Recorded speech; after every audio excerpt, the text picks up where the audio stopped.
Hi, everybody, and welcome back to Dublin Tech Talks podcast. On today's show, we have Nick Keegan, founder and CEO of Mailmetrics.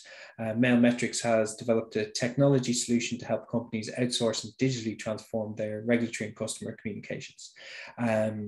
Mailmetrics have been awarded top 15 in the Deloitte Fast 50. They've done multiple acquisitions, super high growth business, and somebody on the up and up. Can't wait to speak to Nick about their business, about how they've done it, what their plans are, and really where the problem was and how they got to a solution. We hope you enjoy. So Nick Keegan, founder and CEO of Mailmetrics, welcome to Dublin Tech Talks. It's good to see you. Yeah, it's good to see you. Thanks for having me. No, our pleasure. So Mailmetrics, can you give us a bit about kind of where that came from, your kind of story to date, the good old kind of who you are and where you've come from? Absolutely, yeah. So my name is Nick Keegan from Dublin City. I started Mailmetrics with my two co-founders back in 2013. So the initial idea for the company was quite different than what it is today. So the company initially was called Green Letterbox. We were a consumer app. The idea was that you would have one secure app on your phone where you'd get all of your utility bills, all of your telephone bills, all of your correspondence from your different service providers would come into one app, and you could manage all that correspondence, pay your bills. And the problem that we were trying to solve was that instead of having to go to your utility provider's website to log in and get your utility bill and so on and so forth, you'd have one place and only one username and password to manage. So that was the genesis of the business. We would have went out and did the usual kind of fundraising paths that you do here in Ireland, go to EI, get the high potential startup fund, raise some angel investment. We would have built out then that product, and ultimately we went to market with that, and found out pretty quickly that we developed something that nobody actually wanted to use, or nobody wanted to pay for, let's say, which was the first flaw. But we had managed to get out there and start talking to all the various service providers, the banks, the insurance companies, the utilities providers. And in particular, the financial services companies were telling us that they did have a problem with their customer correspondence and how they communicate with their customers. Now, they didn't like the product we were bringing to them. They said that wasn't for them, because they wanted their customers going to their own website so they could sell them other products and services. But essentially, they did have a problem with that. They wanted to go digital, and that's what we doubled down on and focused on. And essentially, we've built a suite of products around that, and that's sort of grown and scaled from there. And we obviously rebranded then to Mailmetrics. So fundamentally, Mailmetrics is a secure messaging platform by mail or by digital. Yeah, you're not too far off. So we'd call it a customer communication platform for mission critical communications or business critical communications. So we don't partake in any kind of marketing messaging or anything like that. Most of our customers use Mailmetrics to both send and receive their regulatory communications. Yeah. So if you're an insurance company, the central bank here in Ireland has very strict rules and regulations as to what documents that insurance company needs to send to their policyholders and what documents need to go at certain points in the policy life cycle. So those companies will use us. In the first instance, they'll predominantly be sending paper, and they'll be sending like millions and millions of letters every year. And then over time, we help them to digitize that and send more through electronic channels. Were you surprised that that was a problem that you had to solve? Because you think and you go, you receive, like you do receive your letters, your policies and that kind of stuff. You just naturally think it's come from the place you've bought it. Were you surprised that it was a problem people wanted to get rid of, or something people would outsource?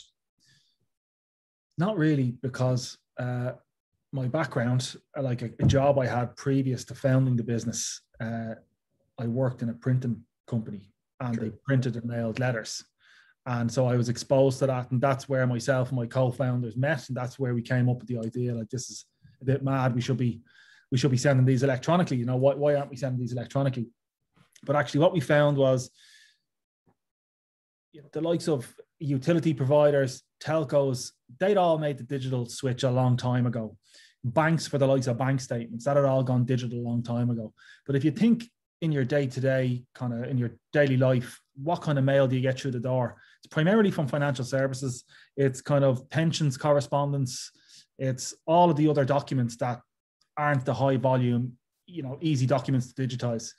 So we kind of doubled down and focused on financial services because they have legacy systems. They have all these financial regulations that they're trying to contend with, and it makes it pretty challenging for them to go digital. So we've developed a nice solution to help them to do that. Okay, brilliant. So you've pivoted. You've realized that you actually have a solution people want. That's when the excitement started. I'm guessing that's when you sat down as a leadership team and said, "Okay, we actually have something now." What was the what did you do there? You obviously had to get an anchor client, or you had to pick up the first win, and then kind of see what is the solution. Is it right? How's it working? How can we get better? Is that the kind of movement next? Yeah, to a certain extent. So, the old saying, life's too short to build software that nobody wants.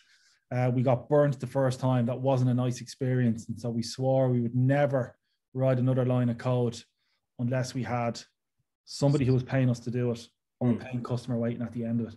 So we managed to secure a contract with a major insurance company, and they had a problem that they were looking to solve.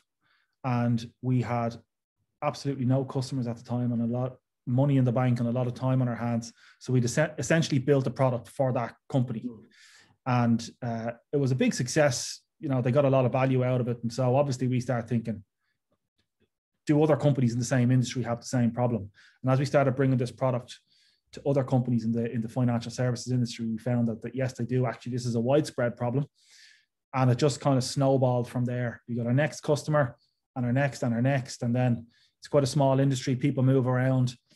We were getting recommended from one company to the next. And it just really took off from that point, Well, and we'll move into the next stage. But what would be the kind of lessons you learned to that point? Well, obviously build product people need that. What was, because your background before that was, from the army, you were quite regimented, I'm guessing, very, task orientated, everything that goes that way. So I'm guessing you were ticking the boxes as you went along. Well, now looking back from buying customer one to before that, what would you say were the big lessons that still stick with you, or the lessons that you went, oh, I can't believe I did that? We started raising money too soon. For some reason, we started a business and felt we needed to go and get investors, which again was a big mistake. Like we spent so much time trying to raise a seed round just because it was like the thing you do. You start a startup and you raise a seed round. We didn't really need to do that. The first customer we actually secured, if we had have spent the same amount of time trying to find a customer, we would have moved faster. We would have built a product that somebody wanted, and we would have been profitable much earlier. We would have kept a lot more equity. So if I was doing it again, I would try to get my first customer to fund my early sort of proof of concept, or your MVP, and take that approach. That's the first thing. The next thing is validate all these various assumptions that you have. And that's really obvious now. And there's plenty of books and there's plenty of materials that kind of spell that out for you. But at the time, I wasn't aware of any of that. So we took the different approach. We thought our idea was so good that we wouldn't talk to anybody about it, because somebody would rob it on us, and it was that kind of approach we took. So we were very cloak and dagger. We kept it to ourselves. We built this product in secret. We were trying to raise money in the background, and it was just a total wrong approach. I'd rather now have an idea, speak to a customer before an investor, get the customer on board, get them to help you to fund it and build it with you. And then once you've proven the model, then maybe go to look for investors and try to scale it up that way. Okay, bro. And scale, this is amazing, but you brought us right onto the point that I was thinking the next. So scaling, you win your first customer, you win your third, you're 5, 6, 7 customers deep now, and you're going, okay, I'm guessing mindset is, do we have the best product now that we need to be?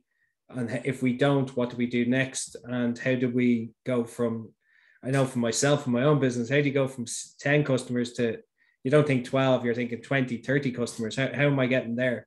Is that the journey you went on from there? Pretty much. So once we knew we had something that was of value to the industry that we're targeting, we said, well, this is grand now. We just go and we sell it to more people. But actually, unfortunately, like, there's a lot of positives about the industry that we're in, but there's a lot of negatives. And one of the negatives is the really slow, painful sales cycle. It's like enterprise sales, where there's a very few actually target companies in any geography that we're looking to sell to. So we were trudging along for a long time, trying to just get another customer to make the decision that they want to outsource all their documentation to us. We'd take over their mailroom, we'd move it to our site, we'd help them to digitize it with the digital platform. And it's a very big decision for one of our customers to make, because in many cases, they're outsourcing a business critical service and they need to get regulatory approval by the financial regulator. So they don't do that on a whim. Like, it takes 12 to 24 months for a target customer to make that decision and decide, we're going to give these guys a contract. So there was a lot of time where we were just knocking on doors and not really making any progress. You know, you need to build up that pipeline over many years. And so we were thinking, we're never going to be able to scale the business if we're just relying on organic sales. And what we needed was access to those customers as quickly as possible. So we had a notion that we could go and look for these traditional letter printing companies, for want of a better description, that provided outsourced letter printing and fulfillment for banks, insurance companies, life and pensions providers. And we could basically buy them and introduce our technology to their existing customer book. That was the idea that we had. But again, we were starting from scratch. I knew nothing about M&A. I knew nothing about raising debt funding or talking to private equity investors and all the things that goes with that next sort of chapter in the growth story. So it probably took us 18 months to 2 years from the time I had that idea to the time I was educated and I found the right advisors and partners to work with till we actually made our first acquisition. And that was last year, where we made 2 acquisitions, one in Ireland, one in the UK. And, you know, to kind of follow through on that business plan. I'll come back to M&A in a minute, but the learning on that side, because that's something that, you know, you're still young in business, you're there. Was that something that, you know, you went to EI about? Is that something that you know, where did that knowledge come from? Because, you know, it's not something that you either know somebody that's involved in that or you pay them. That's the kind of usual 2 ways. So, but it's a really interesting space to get into, especially if you're trying to figure out the maths around what you're trying to buy, what you're trying to get to, the X figure that you can get if you purchase. It's like, you know, that's what you're trying to think. Well, which way did you go about that? Or did you just Google it? Yeah, well, I did. Listen, the first thing I did is I started Googling, how do you buy a business? How do you value all these, like, kind of really basic questions, you know? Yeah. And at the time, like, I didn't like, so I started Googling and you start getting responses like, you know, you buy a traditional business, you buy on a multiple of EBITDA. I was like, what the hell is that? I didn't know what that was, you know? So what is EBITDA? Googling that, and I'm trying to get my head around that and thinking, geez, I don't even really know what that means. So I did something which was, I suppose, actually looking back, it was quite a good way of doing it. I approached some lad off the internet who does grinds for accountants. And I said, listen, I want to get some grinds. Like, and I went for two sessions and I brought along the financial statements for 3 or 4 of my competitors. And I just said, tell me how to, like, decipher this and how to value this based on a multiple of EBITDA. And he broke it all down for me. And like, I know it sounds silly, right? But it was an easy way for someone to walk me through it and show it to me. And then after that, that was all I needed to know. And so then you went through your purchases. That must have been a big step for the business. That's you know, that's when you kind of go, oh, you know, we've built something now. We've physically bought a couple of companies. We've X'd our business. You're now, you know, seen as one of the super growth companies, going on to the Life Fast 50. You know, that must be a great recognition and kind of a, you know, we're doing something here. Yet, you then have to kind of pay for it. So what was that kind of journey like? You don't really stop very often to look back on it, actually. So it's nice when you get in the Fast 50 and get that kind of recognition. And it's good. It brings a bit of, it's good for morale in the team. It's good from a publicity perspective. When you're going out raising funding, it's good to have a bit of a profile around the business. So for that reason, it's good, as is doing things like this. Initially when you're going into it, you're nervous. Like, what if we're buying a dud here? Like, what if we're kind of get stuck with a business that isn't performing? What if the guys we're buying it off are not being honest with us? But actually, we found out that generally, so far so good. We've bought well and we've bought at fair prices, and it allows us to introduce the technology and increase the value in the business. I suppose the growth story, we have really ambitious plans, and so we're almost a bit critical of ourselves because we feel like we should be further along, and we're trying to push along further with that. We're very acquisitive at the moment. We're talking to a lot of companies. So we don't really stop and take stock too often. Every now and then I look back and see how far we've got, even from January last year to where we are this year. It's just incredible to see how far we've come. Okay, and you've mentioned your tech platform a few times. I know you're not CTO, so I'm not going to ask you to break it down too far. But how important is it for you as a business to have that platform to be the bedrock for what the business is now? Well, it's the backbone of absolutely everything we do. Like, we're a software company that's buying traditional printing businesses, and we're digitizing their customers to digital communications. Sometimes it can be easy to understand why people might think that we're a print company, because we've got all this big infrastructure in the background and we've got all these printing presses here and in the UK. But actually, they're supporting the technology platform, and our customers are partnering with us, not because we can print a letter for them. There's loads of companies that can do that.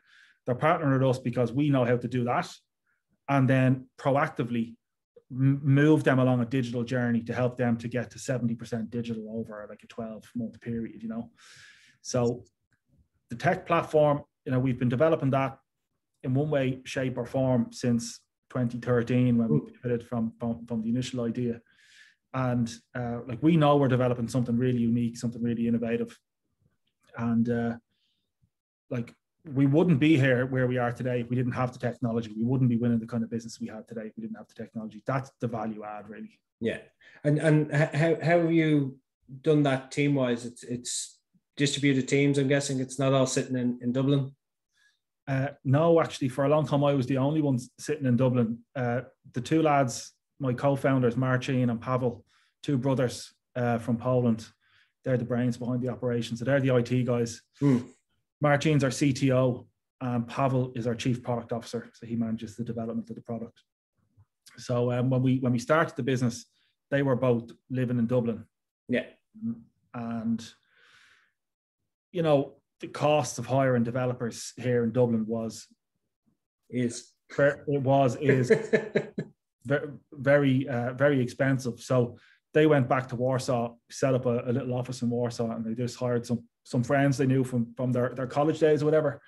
And some of them are still with us today. And the team just grew from there. Like, for a long time, we had 3, 4, 5 people over there, but we've nearly 30 people now in Warsaw who are developing the product, all the time.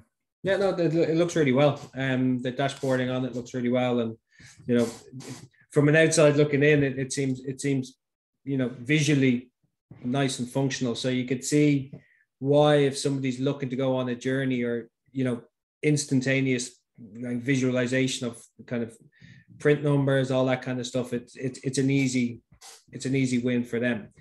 The one thing that I was thinking of the last couple of days, how, in a positive way or a negative way, the last 2 years has affected your business. I'm guessing from speaking to you, it's a positive. There's obviously a concentration of business, a look at costs, a thirst to do something new and trust an outsourced provider or trust a third-party cloud provider. Yeah. Is that been like a blessing in disguise? Would this have happened if there was still a kind of traditional mindset, or is it a change of mindset help the business? So it's been good and bad. Like operationally, it's just been a pain, you know, just like the working from home thing. We always had a bit of remote work because we're based across different countries. So we were used to that to a certain extent. The working from home thing was generally good and welcomed. From a customer perspective, we got a massive flurry at the start of COVID where we were getting inbounds from companies we've been chasing for years. All of a sudden, you know, this was a burning priority, and we were thinking, Jesus, is this a blessing in disguise? But if I'm honest, like there wasn't a huge amount of movement then. There was a big flurry, but there wasn't a huge amount of movement. We won one or two particularly large contracts that we had been they had been in the funnel for quite a while, and it forced them to pull the trigger. They said, right, we were thinking about doing this, we're going to do it.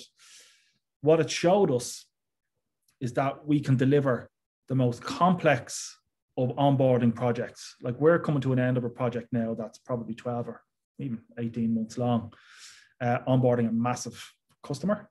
And we've done that entirely remotely. And I never would have thought that previously we would have been able to do that. I think the fact that the customer was forced into a remote environment, we were forced into a remote environment, just meant that there was no choice about it. But it's proved it now. Yeah. There used to be times where I'd get on a train to go down to Cork, or get on a plane to go to London for a meeting and come back. We'll never do that again. So it's improved our onboarding model. And it sort of proved to us that we can do that we can scale the business geographically without having to physically be there to onboard every customer. Just looking at my notes, the scale next 2.0, like I don't know if I mentioned this before, but I was at the Pendulum Summit actually, and I was like, why do Irish companies look at Ireland to scale? You know, like Ireland's tiny.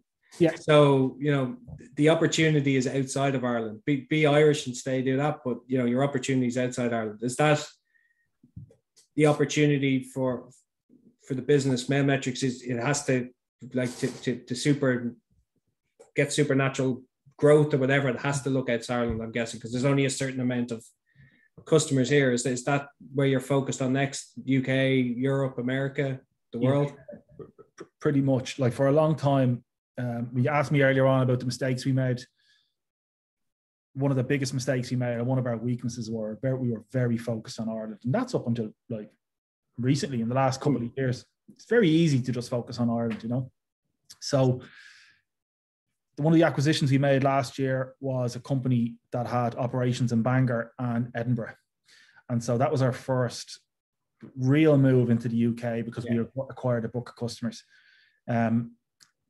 Our immediate focus is on the UK, and we plan to do more in the UK, and we plan to sort of scale up the UK side of our business. We're a volume-based business, so we get paid for every communication sent or received through our platform. And just the pure maths of it, there's more communication sent in the UK than there is in Ireland or in the US than in the UK. So it's a pure volume play, and the bigger the markets we can operate in, the better. So for the time being, we're going to continue to scale the business here in Ireland. Like we want to be the market leader here in Ireland. We're pushing heavily into the UK now. We have big plans this year and into next year. But then we're looking further afield, and we're reviewing what the market is like in the US at the moment. And we think there's a big opportunity for us to enter the US. So, you know, the usual, we're looking at the East Coast initially and then see where we go from there. But that's the model. We've ambitious plans over the next 5 years, and a lot of that is focused on growing outside of Ireland. And I when I heard that statement, I was like, oh yeah, like everybody, you just naturally, this is where you want to be known. It's easy, it's comfortable. But yeah, no, definitely just even how you get paid, and exactly, like we've got a network here, so and everybody you work with has a network, and so it's easy to do business in Ireland in general. And I think it's a very accessible place to do business. Like you can send the CEO of some company here an email and you'll get a response, or like you'll get a phone call or a cup of coffee, or it's easy to access people. When you go to the UK, I find it's very different, and the US, it's not the same. So it's a bit daunting when you move from that when you're moving from that environment to not having that. So it's just about, you know, having the guts to say we're going to break out of Ireland and we're going to put the money, we're going to put the time into it because it's what's right for the company. You know? Yeah, no, 100%. Last question, because it doesn't take up any more of your time. Biggest learning that you've had, or a takeaway that you'd want to give people who have listened? Obviously, you know, you would change different things that you've done. You know, you're focused on your core. Your product, found out it's actually something what people want to buy.